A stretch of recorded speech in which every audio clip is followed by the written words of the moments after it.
गरीब सास की अमीर बहू। ये कहानी एक साधारण लेकिन संघर्षशील महिला कमला और उसकी बहू नेहा के बीच के रिश्ते के बारे में है। कमला एक गरीब परिवार से है, जबकि नेहा एक संपन्न परिवार में पली बड़ी है।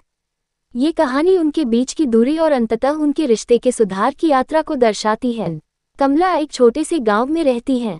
उनके पति की मृत्यु के बाद उन्होंने अपने 2 बच्चों मोहन और लता की परवरिश अकेले की। उनकी मेहनत और संघर्ष ने उन्हें अपने बच्चों को अच्छे संस्कार देने में मदद की। दूसरी ओर नेहा एक समृद्ध परिवार की बेटी है। उसके माता पिता उच्च पदों पर काम करते हैं और उसे हर सुख सुविधा उपलब्ध कराते हैं।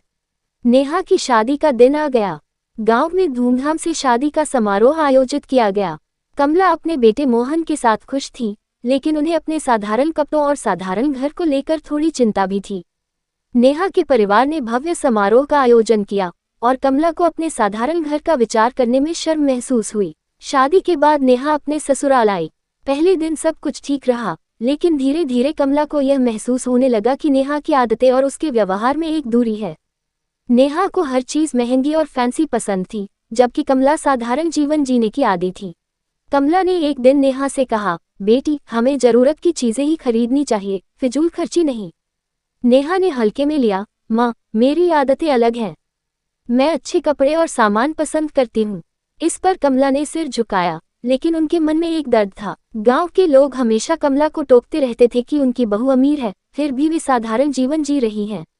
ये बात कमला के मन में एक दबाव बनाती गई। वह चाहती थी कि नेहा अपनी स्थिति को समझे, लेकिन नेहा अपने तरीके से खुश थी। नेहा को अपने सास ससुर का आदर तो था, लेकिन वह कभी भी उनकी बातों को गंभीरता से नहीं लेती थी। वह हमेशा नए कपड़े और महंगे गहने खरीदने में लगी रहती थी। कमला के लिए ये सब देखना कठिन था। एक दिन कमला ने नेहा को समझाने की कोशिश की, बेटी, ये जीवन का असली सुख साधारणता में है। नेहा ने जवाब दिया, माँ, आप नहीं समझती। आज के जमाने में दिखावा जरूरी है। ये सुनकर कमला की आंखों में आंसू आ गए। कमला ने सोच लिया कि वह नेहा को एक खास अवसर पर कुछ सिखाना चाहती है। उन्होंने गांव में एक छोटे से मेले का आयोजन किया। उन्होंने नेहा को बुलाया, लेकिन नेहा ने कहा, माँ, मैं मॉल जा रही हूँ।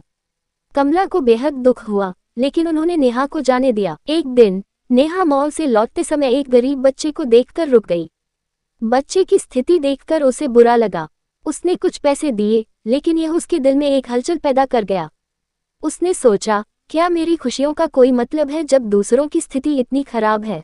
इस घटना के बाद नेहा ने अपने जीवन में कुछ बदलाव करने की कोशिश की। वह कमला के साथ कुछ समय बिताने लगी।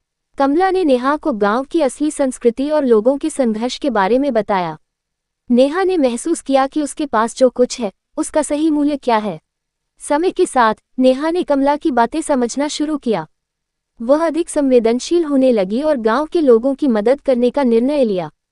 उसने कमला के साथ मिलकर गांव में एक चैरिटी कार्यक्रम आयोजित किया। नेहा अब अपने सास ससुर का आदर करती थी और कमला के साथ मिलकर गांव के बच्चों की शिक्षा के लिए काम करने लगी।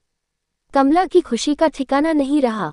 दोनों के बीच का रिश्ता मजबूत हुआ और उन्होंने एक दूसरे को समझना शुरू किया। कमला और नेहा ने मिलकर अपने परिवार को मजबूत बनाने का फैसला किया। नेहा ने अपने परिवार से भी कमला के बारे में बातें साझा की और उन्हें भी गांव के विकास में शामिल किया।